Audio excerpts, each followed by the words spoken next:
El siguiente documental aborda temas que pueden desconcertar a parte de nuestros espectadores, ya que presenta posibles interpretaciones de hechos históricos. Las conclusiones presentadas aquí son una cuestión de opinión. Los hechos son reales.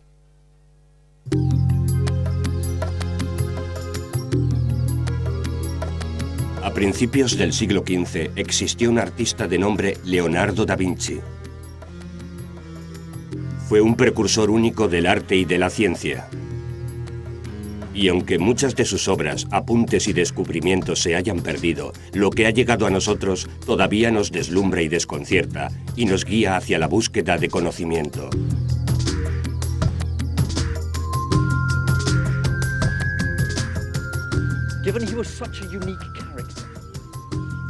Tenemos razones para creer que los periodos oscuros de su vida fueron los más ricos, quizás los más atrevidos y desafiantes. Esa misma oscuridad rodea su posible relación con uno de los objetos más enigmáticos de todos los tiempos, el sudario de Turín, la sábana santa, la tela en que supuestamente fue envuelto el cuerpo de Jesús en el momento de su muerte hasta su resurrección. Una sábana en la que se encuentran registradas cada una de sus heridas. Una tela cuya autenticidad no ha podido ser confirmada ni negada por la ciencia. Hoy en día se encuentra celosamente guardada en la Catedral de Turín, donde se cruzan los caminos del Santo Sudario y de Leonardo da Vinci.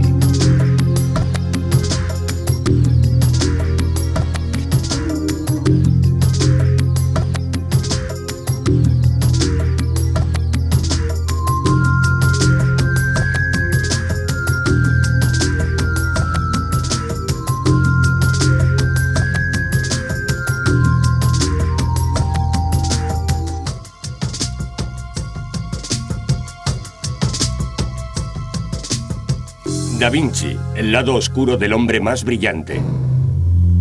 Blasfemia, Leonardo y el Santo Sudario de Turín. Al estudiar los múltiples mundos de Leonardo, es inevitable encontrar una teoría tan audaz que parece provenir más de una admiración desmedida por el genio que de datos históricos fiables. Esta teoría, muy extendida en los últimos tiempos, sostiene que Leonardo sería el autor material del Santo Sudario. De hecho, va más allá. Afirma que el rostro grabado en el sudario es el del propio Leonardo.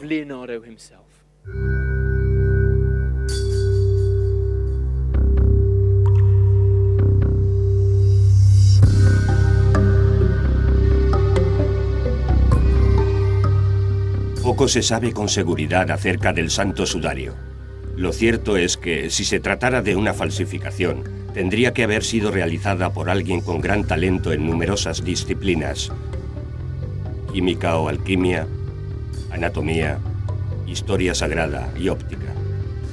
Alguien cercano a los poderes existentes y con un buen motivo para llevarlo a cabo. Alguien como Leonardo da Vinci.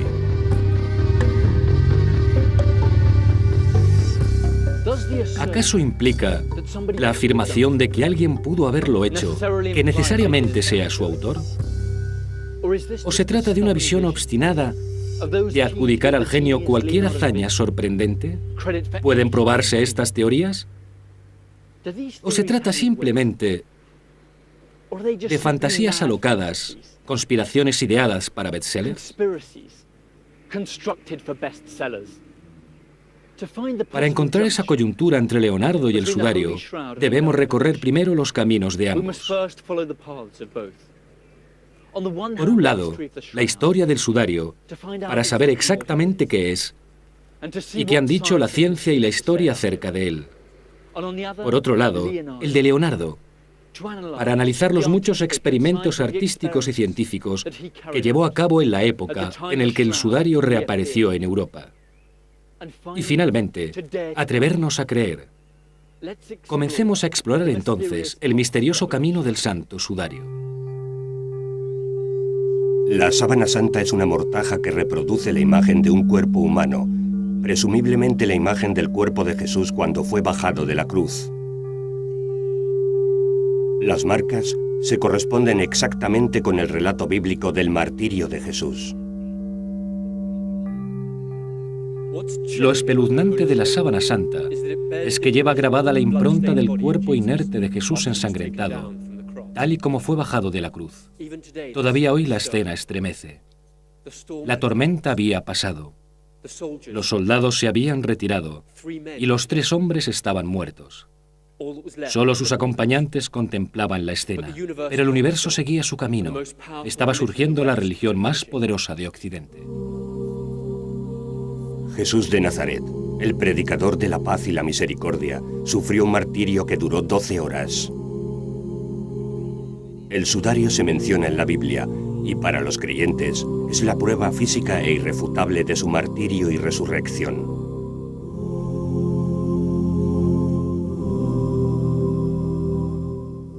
Al atardecer llegó José de Arimatea, que era discípulo de Jesús.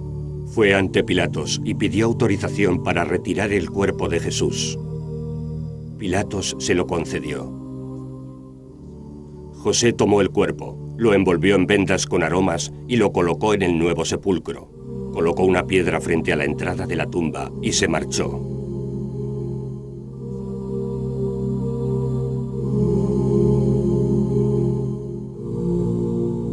Tres días después ocurría el milagro de la resurrección. Según las Escrituras, en el sepulcro de Jesucristo solo encontraron la tela blanca en la que había sido envuelto. La sábana fue cuidadosamente guardada por los seguidores del Mesías. El Santo Sudario, todavía guardado celosamente en la Catedral de Turín, Italia, únicamente es expuesto al público cada 20 años. A lo largo de la historia se le han atribuido numerosos sucesos sobrenaturales. Esto se debe a su origen milagroso, ya que tocó el cuerpo del Señor antes de ser elevado al reino de los cielos.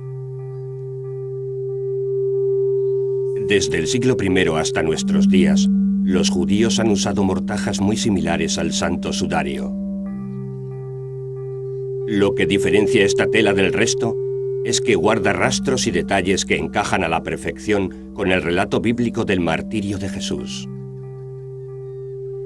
Desde el punto de vista religioso, es lógico pensar que Dios habría preservado el sudario como testimonio del suplicio de su Hijo a manos del hombre, para recordarnos su amor e invocar nuestro arrepentimiento, un recuerdo destacado y vívido. Un rastro de sangre causado por una herida y un corte en el abdomen se detectan en el sudario. Esta mancha de sangre crece bajo el codo y de ahí sigue hasta el pecho.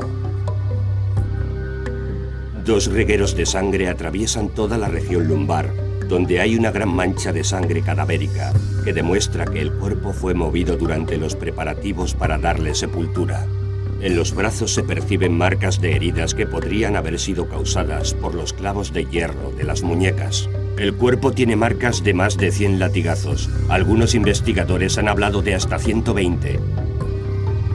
Estas heridas fueron infligidas por 2 verdugos provistos de látigos con bolas de plomo, el mismo tipo de látigos empleados por los romanos en aquella época para flagelar a sus prisioneros.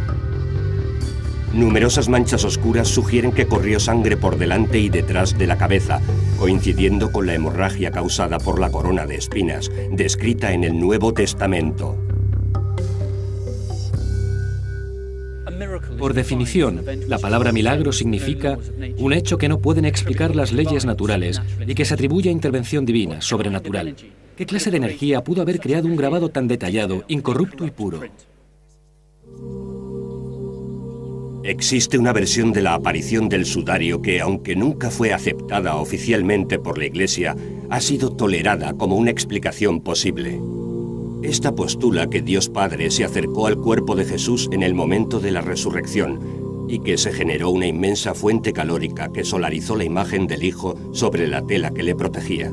De alguna manera, esa misma energía debió impedir la incineración de la tela como prueba de la santidad de Jesús. Pero aunque esto fuera cierto, incluso si Dios hubiera dejado su huella indeleble en la sábana que envolvió el cadáver de su Hijo, ¿Podemos afirmar que la mortaja que permanece en Turín es la misma que envolvió el cuerpo de Cristo? Para confirmar esto, deberíamos seguir su rastro desde la crucifixión de Jesús hasta que aparece el sudario en Turín. Una tarea que requiere por igual dosis de historia, leyenda y fe.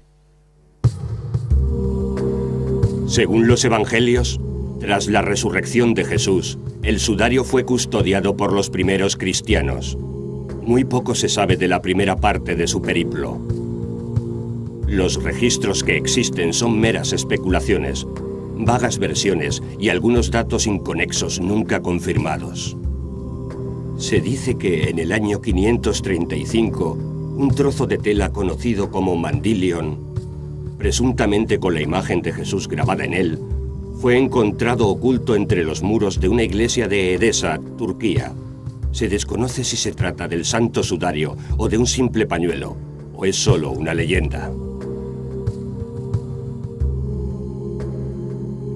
En el año 726 vuelve a ser mencionado, en esta ocasión por San Juan de Damasco, quien también lo localiza en Edesa, ocupada entonces por los musulmanes. En el año 944, un lienzo conocido como Santo Mandilion es recuperado por Romanus Lecapenus, quien sitia Edesa. Con gran pompa el lienzo es trasladado a Constantinopla, donde es exhibido. En abril de 1204, los cruzados saquean Constantinopla y aparentemente recuperan la sábana santa. No obstante, poco después del asedio, su rastro vuelve a perderse. La historia documentada del sudario comienza en el año 1349, cuando está en poder del noble francés Geoffrey de Charny, quien supuestamente lo compró en Constantinopla. El lienzo pasa entonces a su nieto. Al fallecer este, su viuda, Jeanne de Bergy, comienza a exhibirlo como fuente de ingresos. Todo el mundo deseaba verlo, tocarlo y arrodillarse ante el milagro que ya contaba con 13 siglos de antigüedad. Pero en el año 1370, la autenticidad del sudario fue seriamente cuestionada por altos miembros de la jerarquía eclesiástica, quienes no aprobaban la manipulación comercial del milagro. Ese mismo año, el influyente obispo de Troyes, Henri de Poitiers, prohibió a Jeanne de Bergy exhibir el sudario, manifestando que se trataba de una falsificación. Años más tarde, la viuda contraería segundas nupcias con el tío del antipapa de Aviñón, Clemente VII, de quien obtuvo autorización para ignorar las órdenes del obispo y reanudar las exhibiciones del sudario. Sin embargo, un nuevo obispo, Pierre de Arquís, también se opuso, enfrentándose a Clemente VII, quien le impuso silencio perpetuo, so pena de ser excomulgado. Ante estos sucesos, el obispo envió al Papa su famoso Memorando d'Arquís, que reza lo siguiente: Esta tela hábilmente pintada había sido elaborada para atraer a la muchedumbre con el fin de conseguir su dinero con sutileza. La tela fue pintada con astucia, la verdad fue borrada por el propio artista. Clemente VII persistió en su autorización, pero con la condición de que el público fuera advertido de que el sudario podía ser una falsificación. Para evitar el fraude, quien exhiba el sudario deberá avisar al pueblo en el momento de mayor concurrencia y decir con voz alta y clara que dicha figura o representación no es el verdadero sudario de nuestro Señor, sino una pintura o cuadro del sudario que se dice ha sido el sudario del Señor Jesucristo. Clemente VII. Llegamos a un momento crucial en nuestra investigación, por dos motivos principales. Primero, porque se confirma que las dudas acerca de la autenticidad del sudario comienzan casi al mismo tiempo que su historia. De hecho, dos obispos dudan de él a finales del 1300, y uno de ellos llegó a enfrentarse al Papa de Aviñón para denunciar el engaño. El segundo es más interesante aún. Si la reliquia resultaba tan burda en el siglo XIV, estamos hablando de la misma tela cuya autenticidad, en pleno siglo XXI, no ha podido ser probada ni refutada por toda clase de expertos y científicos.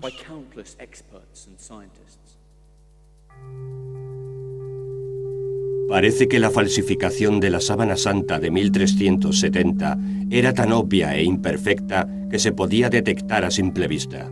Pero el sudario que hoy en día se guarda en la iglesia de Turín ha superado, o al menos desconcertado, todas las pruebas a que se ha sometido.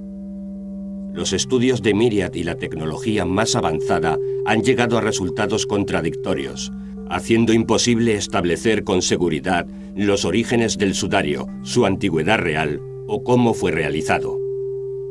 Evidentemente, el misterioso sudario que actualmente se guarda en Turín no es el mismo que fuera descrito por el clero como una atracción de feria en 1370. Curiosamente, a mediados del siglo XV, toda oposición oficial al sudario cesa. Aparecen documentos papales sosteniendo su autenticidad. Y la Iglesia termina albergándolo en su propio seno, donde aún reside. La época de este cambio de actitud por parte de la Iglesia no es menos importante. Es la primera de muchas claves que abren la puerta a nuestra fascinante teoría. En la misma época en que aquella burda reliquia era reemplazada por el sudario que hoy conocemos, vivía y trabajaba un genio llamado Leonardo da Vinci. En el año 1898, el Santo Sudario, ya venerado por generaciones, fue fotografiado por primera vez por un ciudadano italiano, Secondo Pia. Era un prestigioso abogado católico, estrechamente relacionado con el poder eclesiástico y la realeza. Aquella primera fotografía, tomada con una primitiva cámara de cajón, con placas de vidrio en lugar de película, reveló un dato imprevisto aún hoy inexplicable. El negativo de vidrio de la fotografía mostró una imagen positiva, con detalles de una precisión hasta entonces desconocida. Las heridas, las manchas de sangre, el rostro doliente de Jesús. Comenzaba la polémica. Si el negativo de la fotografía del Santo Sudario mostraba una nítida imagen en blanco sobre negro, podría interpretarse que el propio sudario era en realidad un negativo fotográfico perfecto, una imagen proyectada sobre una tela y fijada mediante un proceso químico. Tenemos entonces el primer indicio que nos señala un truco de alta sofisticación. Veamos qué otros podemos encontrar. Desde aquella primera fotografía de Secondo Pia, se han realizado cerca de 1000 investigaciones científicas del sudario y, según datos oficiales, ha sido fotografiado más de 32.000 veces. Si reunimos todos los estudios que se han hecho sobre el sudario, llegamos al siguiente resumen. Las diferencias entre la textura de la imagen del cuerpo y la de las manchas de sangre sugieren que fueron aplicadas en distintos momentos. Pese a ello, tienen un estilo similar.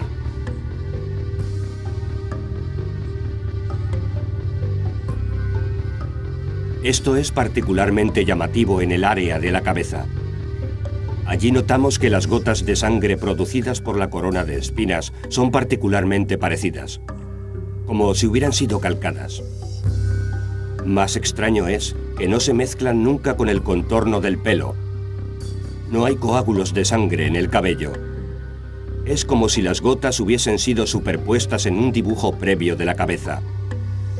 No es una pintura, pero se ve una imagen. Hay rastros de sangre, pero no parece ni tinte ni colorante. Tanto las áreas más finas como las aparentemente más gruesas están impresas sobre la tela con el mismo espesor y densidad. La imagen de Jesús no es fácilmente visible, en cambio está negativizada. La impresión posee todas las características de algún tipo de fotografía primitiva. Para investigar en profundidad el asunto, es necesario cerrar los ojos a la fe y analizar el Santo Sudario desde la perspectiva de la ciencia. Mirada fría, mente laica. Desde esta perspectiva, la sábana pierde mucho de su impacto inicial y detalles que la hacen primitiva y perfecta muestran la aparición de efectos especiales. Una impecable puesta en escena que inquieta, pero en cuya realización son visibles las huellas de la mano humana. Supongamos entonces que en algún momento del siglo XV se decidió reemplazar el sudario antiguo por el actual, que aún no ha podido ser descifrado. ¿Qué conocimientos debería tener la persona que se atreviera a perpetrar semejante engaño? ¿Estamos hablando acaso de un genio? Si alguien se hubiese propuesto reemplazar el sudario a fin de hacerlo más creíble o menos vulnerable a la desmitificación, lo primero que debió hacer fue lograr un tipo de impresión que no presentara pinceladas ni marcas similares. El artífice tendría que ser capaz de reproducir las huellas dejadas por un cuerpo humano sangrante, de características muy específicas, sobre un lienzo que lo envolviera. Esas marcas debían responder exactamente a los tormentos que, según la Biblia, sufrió el cuerpo de Jesús. Por supuesto, debía ser capaz de recrear un rostro imaginado por muchos, equilibrando exactitud e imprecisión a fin de estimular la imaginación. Y, finalmente, debería saber cómo tratar la tela para preservarla en el tiempo. Curiosamente, Leonardo nunca pintó escena alguna de la muerte de Jesús, tema recurrente de casi todos los pintores religiosos de nuestra historia. La Anunciación, la adoración del niño, la Virgen de las Rocas y la Última Cena. Símbolos bíblicos, en muchos casos incluidos en versiones oficiales de Hechos, que representó y que despertaron una gran atención. La muerte de Cristo, con toda su carga emotiva y posibilidades expresivas, no figuraba entre los motivos de su arte. Quizá fue una exclusión arbitraria. Pero es muy extraño que Leonardo nunca representara ese momento. ¿O acaso sí que lo hizo? ¿Fue la crucifixión su mayor experimento? ¿Una obra que combinaba arte, ciencia y religión? Si ese fuera el caso, esa obra jamás vio la luz.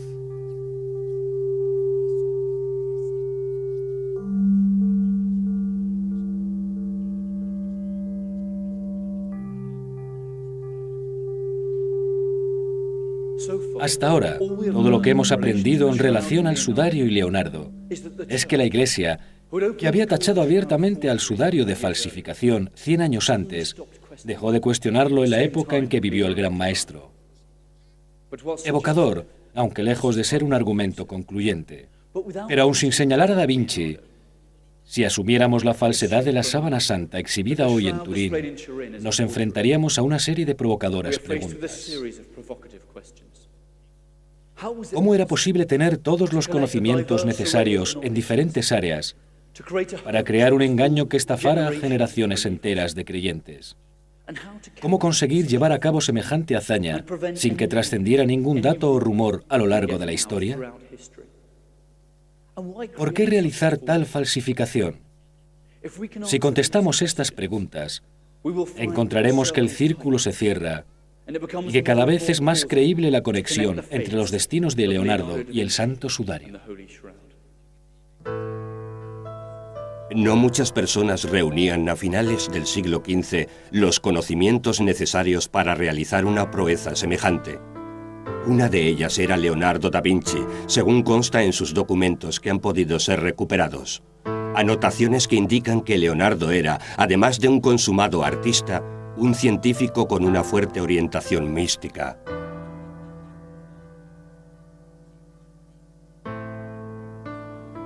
¿Qué buscaba realmente Leonardo en sus investigaciones?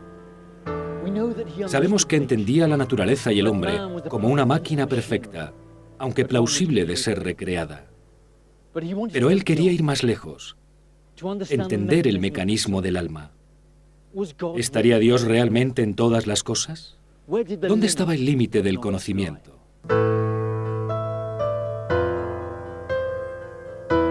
Es evidente que Leonardo era un experto en religión y arte religioso. Muchas de sus obras se han convertido en versiones oficiales de pasajes de los evangelios. Conocía cada detalle de la historia cristiana y podía plasmarlas en el lienzo mejor que nadie. Pero, además de sus facultades artísticas y religiosas, poseía un profundo conocimiento científico del cuerpo humano. Sus investigaciones clandestinas sobre cadáveres lo habían convertido en un anatomista consumado. Leonardo da Vinci, artista incomparable y experto anatomista. Tal vez la persona que más a fondo conoció el cuerpo humano en su época, y seguramente la que mejor lo retrató. ¿Eran suficientes sus conocimientos de arte y anatomía como para llevar a cabo una falsificación del sudario? En términos de las artes visuales podríamos decir que sí. Pero como hemos dicho, el sudario que hoy cuelga en Turín no es una pintura, sino que tiene las características de una primitiva imagen fotográfica. Y es aquí donde los caminos de Leonardo da Vinci y el sudario comienzan a cruzarse. Porque es en los estudios de Leonardo en el campo de la luz donde encontraremos la posible resolución técnica del sudario de Turín. Los experimentos que Leonardo hizo con la luz son de sobra conocidos. Diseñó la primera cámara oscura, una habitación sellada que permitía tomar una imagen invertida a través de un minúsculo agujero en la pared. También se sabe que diseñó máquinas para pulir lentes, que luego realizó y probó con éxito. Uno de sus propósitos era escribir un tratado sobre la ciencia de la óptica. Nunca nadie había llevado tan lejos estos experimentos, porque hasta entonces ningún artista se había tomado tanto tiempo en estudiar el ojo humano y la luz como lo hizo Leonardo. Aclararíamos muchos misterios de nuestro mundo si supiéramos más acerca de la luz. El ojo es más rápido que la mente. Leonardo da Vinci. Su percepción del mundo era puramente visual. Por eso, para él, este era uno de los temas de estudio más atrayentes. Después de todo, el mundo entero estaba al alcance de la vista, en un lugar no más grande que un punto. ¿A quién sino a Leonardo le cabe el apelativo de visionario? ¿Cómo no entender su desesperación por no poder conectar el mundo que estaba allá afuera con el que él percibía en su mente? Mientras sus manos esbozaban febrilmente lo que sus ojos veían, su mente inquieta no podía dejar de observar el milagro mismo de la visión. Los ojos, la luz, la imagen. ¿Cómo fijar la imagen? Sobre todo, cómo conservar un gesto fugaz.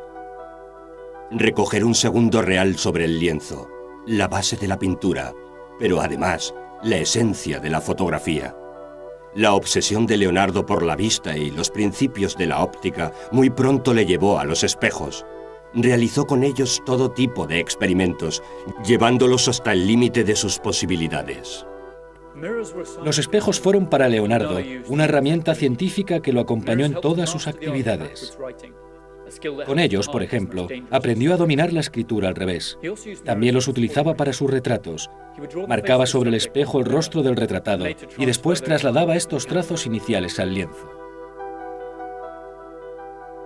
Un camino que lo llevaría invariablemente al conocimiento necesario para realizar una fotografía. Pero el camino era largo. En el siglo XV, la luz, la visión, el reflejo eran fenómenos inalcanzables. Profundos misterios que desentrañar. El fenómeno del reflejo lo intrigaba. Para Leonardo, pulir un espejo era como aguzar la mirada interior. Al mismo tiempo, la imagen duplicada despertaba su imaginación y su sentido místico. Durante días, Leonardo contemplaba un rayo de sol reflejado en agua a distintas horas del día, o una luz rebotando sobre un muro, o el reflejo de su propio rostro. Para él, eran invitaciones a la exploración. Muchos se preguntaban en qué estaba perdiendo el tiempo Leonardo. En una ocasión, con la ayuda de sus aprendices y estudiantes, construyó una habitación octogonal con paredes totalmente cubiertas por espejos. Quien se hallara en el centro de la habitación vería su imagen repetida en todas direcciones. Un desafío a la conciencia. Un feroz estímulo para la imaginación. Toda imagen tiene su reverso, su complemento antagónico. Luz, oscuridad. Toda certeza conduce a un nuevo interrogante. Leonardo contemplaba su imagen reflejada una y otra vez. Solo ante el laberinto de su propia semejanza, sintió crecer sus poderes creativos, como si se multiplicasen dentro y fuera. Trataba de discernir cuál era el más real de todos esos individuos idénticos a él que lo miraban. Y junto con su imagen, los interrogantes se multiplicaban. ¿Cuántas vidas vivimos en el infinito? ¿Significarán el tiempo? Cada uno se refleja en el otro, dado que en los espejos una imagen alcanza la otra. Rebota, regresa, y así sucesivamente hasta el infinito. Leonardo da Vinci.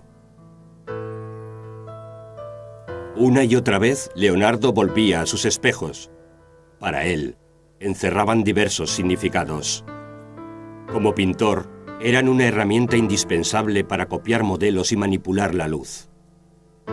Como racionalista, eran un símbolo de la inteligencia humana, un instrumento para el autoconocimiento.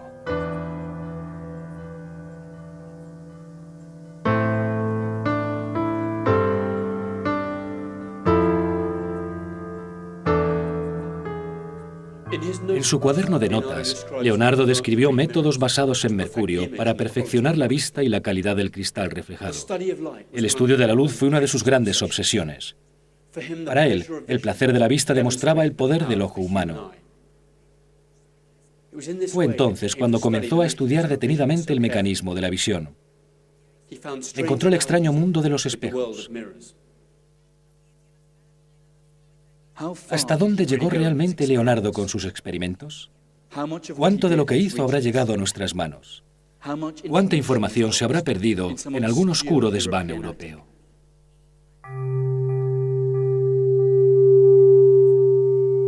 Sus experimentos con cámaras oscuras, lentes y espejos son la clave para entender la posible unión entre Leonardo y el Santo Sudario. Si bien se conocen antecedentes de investigación en todos esos campos, no hay evidencias de ninguna otra persona de la época que haya profundizado tanto en la materia. Un conocimiento que resultaría fundamental y necesario a la hora de realizar un primitivo experimento fotográfico, como bien podría ser el sudario de Turín.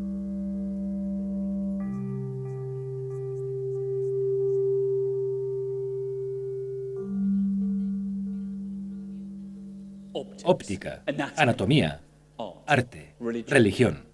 Leonardo tenía todos los conocimientos necesarios para reproducir una imagen humana sobre un lienzo. Solo necesitaba saber cómo fijar esa imagen. Y allí es donde llegamos al Leonardo alquimista. Aquel Leonardo del Vitruvio, obsesionado por el secreto del universo, la divina proporción, la quinta esencia de todas las cosas. En su búsqueda del elixir de la vida eterna, la panacea y la piedra filosofal, los alquimistas fueron precursores de los químicos modernos. Su experimentación con diversas sustancias les llevó a conocer distintas reacciones y combinaciones que, desprovistas de su componente mágico, resultaban útiles para otros propósitos más mundanos. Siglos antes de Leonardo, nigromantes árabes y griegos habían descubierto que, expuestos a la luz, el nitrato y el cloruro de plata reaccionaban oscureciéndose. De hecho, el mismo fenómeno químico que aprovechó Daguerre en el siglo XIX para inventar su daguerrotipo, la primera técnica fotográfica de la que se tenga registro histórico. Recapitulemos. En algún momento del siglo XV, el Santo Sudario, una vez considerado una atracción de feria, pasa a ser aceptado por la propia Iglesia que lo había desacreditado. Y actualmente todavía desconcierta a científicos y expertos. Eso nos hace suponer que el sudario original fue sustituido por uno más creíble, que según las conclusiones de análisis científicos actuales, parece ser un experimento fotográfico primitivo. En la misma época, Leonardo da Vinci era tal vez la única persona con suficientes conocimientos sobre óptica, anatomía, arte religioso y química, como para poder realizar semejante proeza. Pero nos olvidamos de un aspecto crucial, el motivo. ¿Por qué habría arriesgado Leonardo da Vinci su libertad y su prestigio para llevar a cabo un engaño así? Y más importante aún, ¿quién se beneficiaría con ello?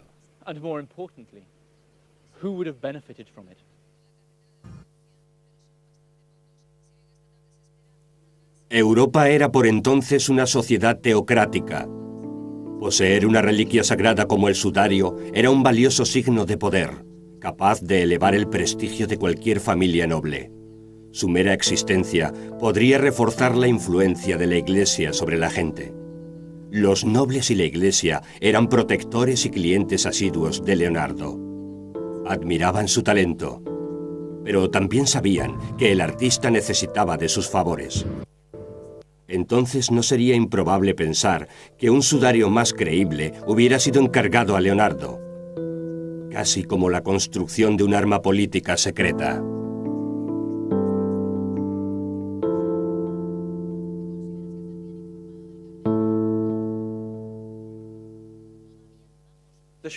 El sudario no es el único ejemplo de una reliquia sagrada utilizada para reafirmar la fe. En prácticamente todas las iglesias de Europa encontramos huesos de santos, clavos y astillas de la cruz y otras pruebas palpables de la fe cristiana. No es fácil convertirse en una reliquia aceptada. La propia Iglesia se encarga de desenmascarar milagros supuestamente nacidos bajo su seno. Pero cuando un mito cobra determinada magnitud, como el caso del Santo Sudario, es aún más difícil renegar de él. Existen muchas reliquias sagradas, y si bien el Santo Sudario es una de las más impresionantes y más cuestionadas, cada momento del Calvario parece haber dejado un objeto de veneración. El velo de Verónica, con el que Jesús se limpió el rostro en su camino al Gólgota, se conserva en un monasterio cercano a la localidad de Pescar, en la región italiana de Abruzzo.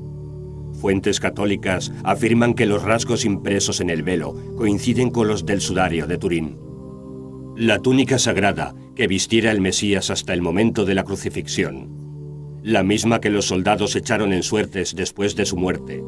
Hoy en día, dos iglesias declaran poseerlo. Una es la iglesia francesa de Argentville. Se dice que esta túnica tiene manchas como las halladas en el sudario. En la ciudad alemana de Traveris existe otra túnica sagrada, al parecer encontrada por Santa Elena en Jerusalén. Ella misma la donó a la ciudad. Allí, su hijo, el emperador Constantino, la preservó en una catedral especialmente construida para tal propósito.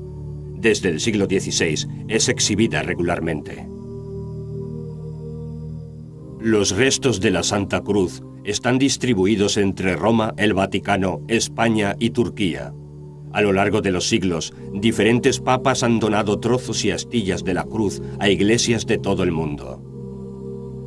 A principios del siglo VI, el Papa San Gregorio el Grande donó una parte importante de la cruz a Recaredo, rey visigodo de España. La corona de espinas también constituye una reliquia, de la cual se guardan varias espinas en la Catedral de Notre-Dame en París. Los clavos de la crucifixión se hallan en distintas iglesias y catedrales europeas, aunque, dada la cantidad, es imposible que todos sean auténticos. También hay dudas con respecto al clavo que se dice está en la flecha de una de las lanzas de San Longinos. La lanza de San Longinos es un icono particularmente interesante. Longinos fue el centurión, luego converso, que abrió la herida de Jesús en el abdomen, de la cual brotó sangre y agua. Se conocen 4 lanzas. Una de ellas puede ser la auténtica. La primera se encuentra en el Vaticano y fue regalada por el sultán Bellasil II al Papa Inocencio VIII, contemporáneo de Leonardo. La segunda se conserva en Saint-Chapelle, en París. El Papa Benedicto XIV declaró que esta era la auténtica en el siglo XVIII. La tercera es venerada en Cracovia, Polonia. La cuarta lanza fue un poderoso talismán para Constantino el Grande, para el rey franco Carlos Martel, para Carlomagno y para el emperador Federico Barbarroja de Roma. Actualmente se conserva en la ciudad de Viena, Austria.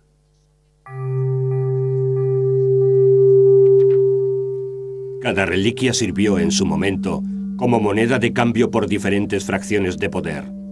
Pero la sábana santa es probablemente la más deslumbrante de todas, por su tamaño, por su crudo detallismo y sobre todo porque es el testimonio gráfico del mayor de los milagros, la resurrección.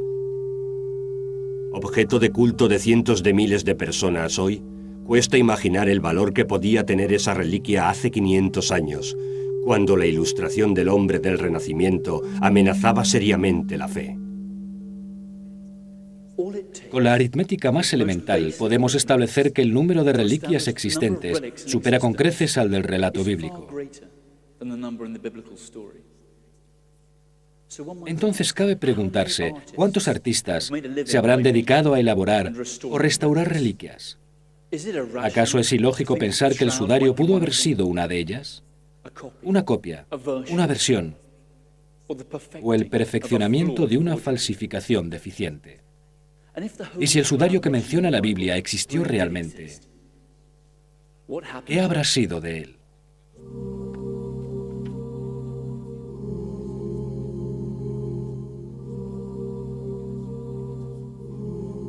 Tal vez haya sido robado o dañado en una batalla, o quizás fuese destruido en alguno de los incendios que, según se alega, sufrió la reliquia. En su historia faltan 13 siglos de información creíble sobre su paradero y existen innumerables acusaciones de falsificación. Lo cierto es que a finales del siglo XV, en la época de Leonardo, la súbita aparición de un sudario más creíble fue sumamente beneficiosa para muchos. ¿Quién tenía la sábana santa en la época de Leonardo? Reseñas históricas nos dicen que estaba en manos de los Saboya, una de las familias nobles más importantes de Europa. Pero poco más se sabe. Los Saboya, poderosos, nobles y muy bien relacionados, nobleza a la que metafóricamente también pertenecía Leonardo. Leonardo tuvo dos mecenas italianos, los Medici en Florencia, donde comenzó su carrera, y los Sforza en Milán, donde desarrolló sus experimentos ópticos. A pesar de sus orígenes humildes como hijo ilegítimo, gracias a su gran talento, se ganó el reconocimiento de los círculos más aristocráticos de la época, y fue aceptado como un miembro más de la nobleza. Leonardo se codeaba con las más poderosas familias italianas que se disputaban por obtener una pequeña muestra de su genialidad. Medici, Sforza, Saboya. Revisando la genealogía de cada familia, descubrimos que están emparentadas. Dos de ellas, mecenas de Leonardo. La tercera, propietaria del sudario. Los indicios aumentan. Los caminos comienzan a encontrarse. Pero este es solo el comienzo. Mientras Leonardo realizaba sus experimentos ópticos, la Iglesia estaba dirigida por el Papa Inocencio VIII, cuyo mandato se desarrolló desde 1484 hasta 1492.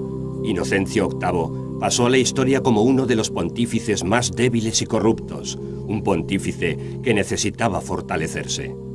Curiosamente, Inocencio VIII también estaba íntimamente relacionado con los Medici. Sus relaciones y tratos eran frecuentes y complejas. Lorenzo de Medici, el Magnífico, consiguió que su hijo Giovanni fuera nombrado cardenal por el Papa Inocencio VIII a la edad de tan solo 14 años, una manera de asegurar poder y protección para su familia. Años más tarde, el joven cardenal Giovanni de Medici llegaría a convertirse en el Papa León X. Un papa debilitado nombra cardenal al hijo del antiguo mecenas de Leonardo. Un dato curioso, otro indicio en nuestra búsqueda de evidencias. Es tan inverosímil pensar entonces que el sudario, prueba irrefutable de la fe y arma política de cualquier papa, podría haber sellado un intercambio de favores entre Inocencio VIII y los Medici.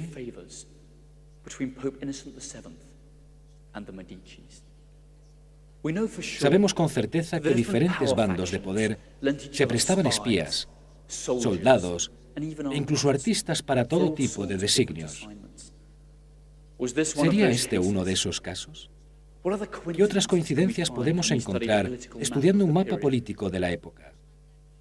¿Quién más podría haberse beneficiado de la operación? Entender las relaciones entre los distintos grupos de poder es fundamental para justificar la teoría de Leonardo. Los Saboya, propietarios del sudario, estaban relacionados con los Medici, quienes a su vez lo estaban con el Papa Inocencio VIII, que nombró cardenal a un Medici. Además, los Saboya tenían conexión con los Sforza, Medici, Sforza, dos familias que confluyen en un mismo artista, Leonardo da Vinci.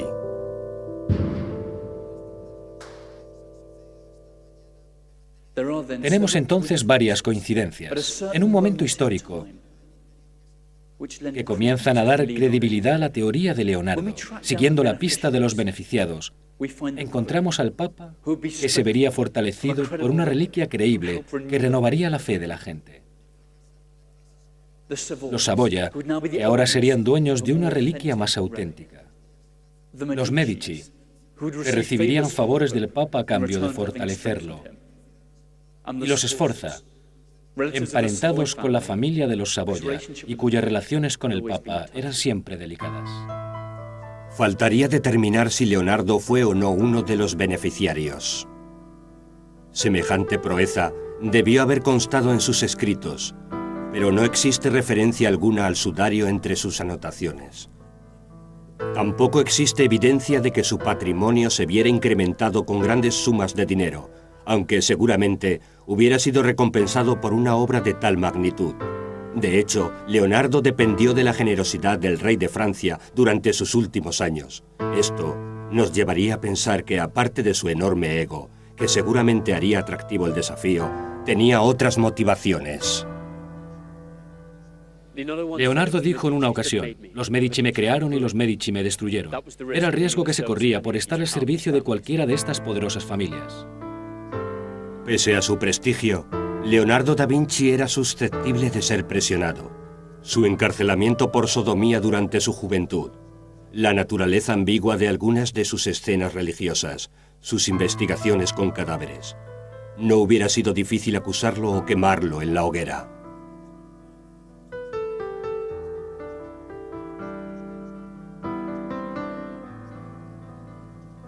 Los nobles sabían que podían presionar a Leonardo.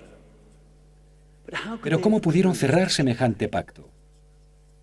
Es hora de unir todos los indicios, todas las certezas, y atreverse a imaginar la escena. ¿En qué extraño cónclave decidió el clero que era hora de crear un milagro para reafirmar la fe?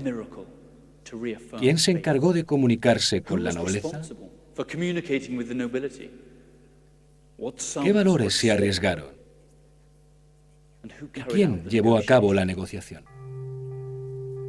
Si esta historia, de ribetes escandalosos, fuese cierta, Leonardo da Vinci se encontraba en el lugar adecuado en el momento justo. Quizá por eso, cuando alguien se hubo atrevido a señalar la necesidad de crear o copiar un santo sudario, el nombre de Leonardo habría sido de los primeros en mencionarse para realizar la tarea. La reunión se llevó en secreto. El artista más osado de la época recibió una propuesta por parte de patrones poderosos, un encargo más peligroso de rechazar que de aceptar. Pero finalmente, detrás de pasadizos y del humo de las antorchas, el poderoso y el artista se encontraron frente a frente.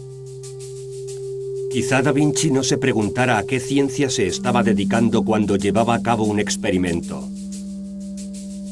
Su ansia de conocimiento superaba cualquier prejuicio. No podía haber ciencias inmorales. La curiosidad era motivo más que suficiente para llevar a cabo cualquier tarea.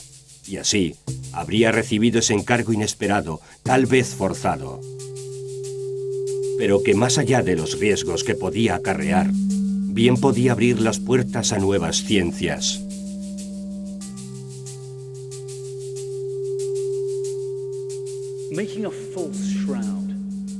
Realizar un falso sudario, mejorando aquel que en el año 1370 había sido cuestionado por dos obispos y sospechosamente solo defendido por un papa emparentado con la viuda que lo exhibía por dinero. Hacer invisibles las pinceladas, utilizar una técnica nueva y desconocida, cuyos mecanismos y efectos evocaban peligrosamente a la magia. Y esto nos lleva nuevamente a la materia de la alquimia. Fijar una imagen en un lienzo sin recurrir a tintes requería un conocimiento profundo de química y de las emulsiones necesarias para lograrlo.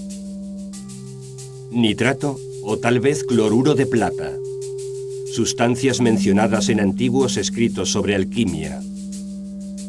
De nuevo, los indicios apuntan a Leonardo, quien tenía conocimientos de alquimia y, más sorprendentemente, había estado bajo la protección de los Medici, estrechamente vinculados con la ciencia prohibida. Los Medici protegían a los alquimistas porque un miembro de la familia lo era.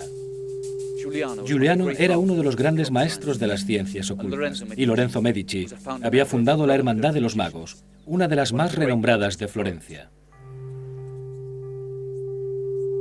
Lorenzo Medici había heredado el cargo de su padre y este a la vez de su abuelo.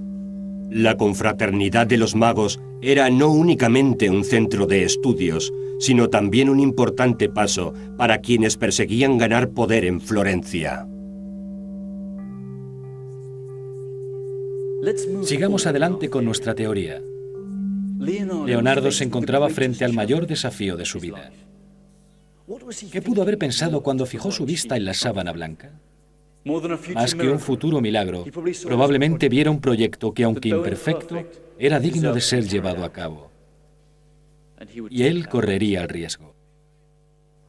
Ya sabemos que Leonardo tenía el conocimiento necesario para realizar el sudario. También sabemos que la situación política de la época era propicia para que se llevara a cabo la falsificación y que Leonardo estaba estratégicamente entre los posibles interesados en conseguir una reliquia mejor. Pero no sería honesto adelantar la posibilidad de que Leonardo haya realizado la sábana santa sin intentar recrear el proceso paso a paso con los elementos disponibles en aquella época. Atrevámonos por un momento a reconstruir la escena. La técnica para conseguir el nitrato de plata no era demasiado compleja. Necesitaba que las sales de plata inundaran la tela a la temperatura correcta, lo que hoy se conoce como emulsión. Si el tiempo de exposición era el adecuado, la luz dibujaría una sombra de la imagen original sobre la superficie sensible a la luz. Esa era la clave. Como sabemos, Leonardo da Vinci diseñó una cámara oscura, quizá la primera de la historia. Supongamos por un momento que además la construyó. No parecería un desafío demasiado difícil para alguien de su talento y constituiría un elemento fundamental para grabar una imagen sobre tela. Es posible hacer una reconstrucción aproximada del proceso mediante el cual Leonardo podría haber fabricado el sudario de Turín, una tarea que le exigiría unir sus vastos conocimientos en nuevas direcciones.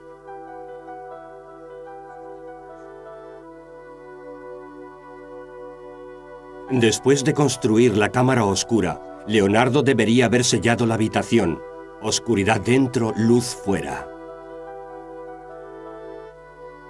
En esa habitación abriría un pequeño orificio. Al abrir y cerrar ese agujero, un haz de luz entraría en la habitación y la imagen que hubiese en el exterior aparecería invertida. La cámara oscura de Leonardo funcionaría como una primitiva cámara fotográfica. El mecanismo estaba listo. Solo faltaba determinar la imagen a copiar y fijarla sobre una tela.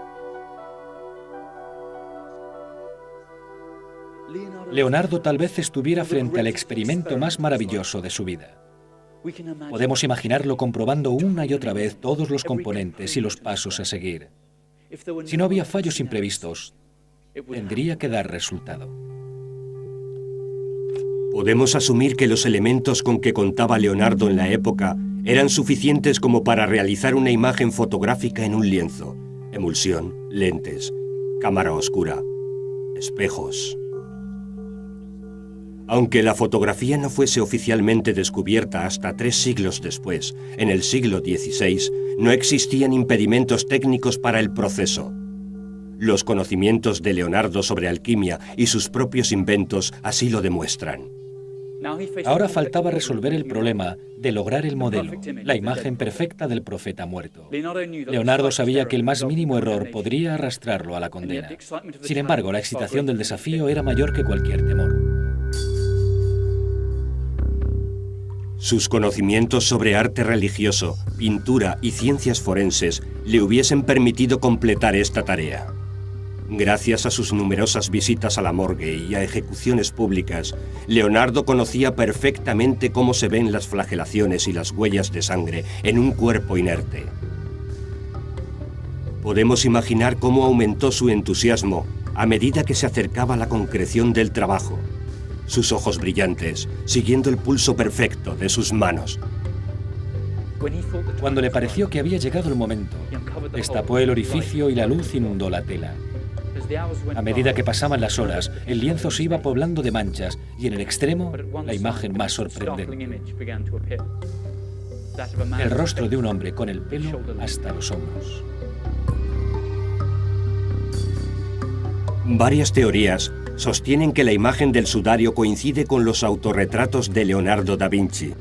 De ser ciertas, Leonardo debería haber tenido origen y rasgos semíticos, ya que la imagen del sudario aparenta serlo, al igual que Jesús. Este ha sido un fuerte argumento en contra de la teoría de la falsificación de Leonardo. Da Vinci era italiano y bautizado como católico. Sin embargo, en los últimos años ha surgido una nueva información sorprendente del Museo Ideale Leonardo da Vinci, en su antigua casa de Vinci. Según el director del museo, existen pruebas fehacientes entre los escritos de Leonardo para sostener la idea de que Caterina, su madre biológica, era una esclava del Medio Oriente. Árabe o judía, pero en cualquier caso semita. Un indicio más que une el sudario a Leonardo.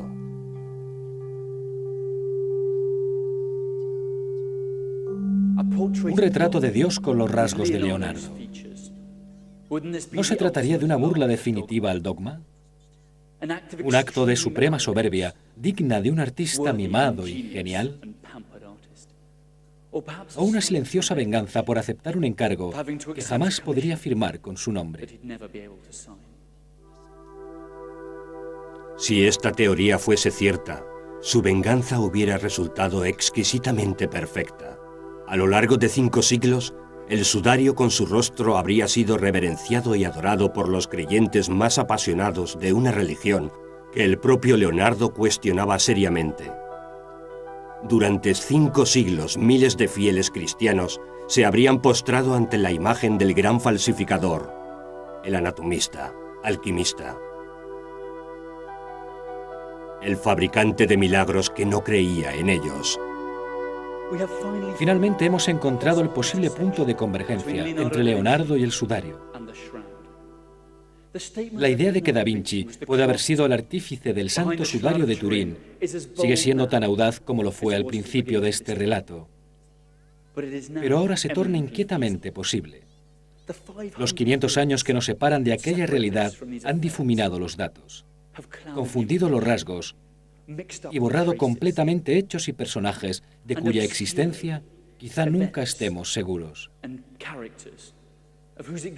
Aún así, podemos percibir claramente todos los elementos necesarios para hacer posible esta historia, pero todavía queda un cabo suelto: la edad del sudario.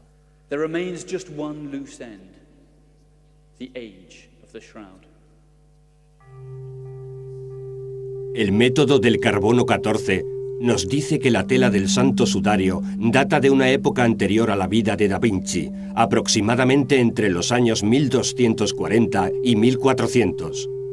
Eso destruiría completamente la teoría de Leonardo, pero, al fin y al cabo, se trata de un argumento pobre. Un genio como Leonardo nunca hubiera utilizado una tela contemporánea a él, sino que hubiese buscado un lienzo envejecido. No era inusual en aquella época importar tejido del Medio Oriente, y conseguirla no constituía un problema para las poderosas familias cercanas a Leonardo.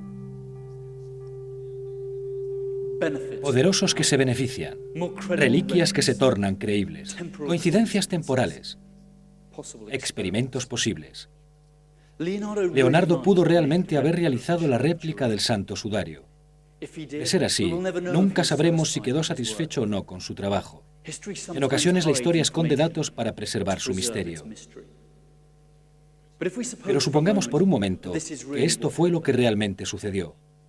Por lo que sabemos, Leonardo da Vinci jamás sufrió represalias, ni fue desenmascarado públicamente.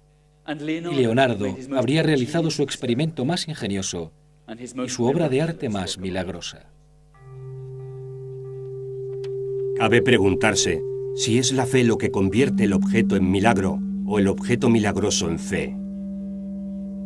Esta paradoja toma especial fuerza si pensamos que, falsa o auténtica, la sábana santa refleja a su creador. Aún hoy en día, el sudario es guardado como reliquia sagrada, aunque ni siquiera sus actuales guardianes se atreven a defender su autenticidad. Por lo tanto, Leonardo podría haber contemplado el lienzo con la satisfacción del trabajo bien hecho. Conocer los secretos del origen del sudario no resuelve la paradoja. En cuestiones de fe, no existe una única respuesta, al igual que no existen verdades concluyentes. Para la ciencia, en cambio, el sudario sigue siendo objeto de repetidas y contradictorias investigaciones.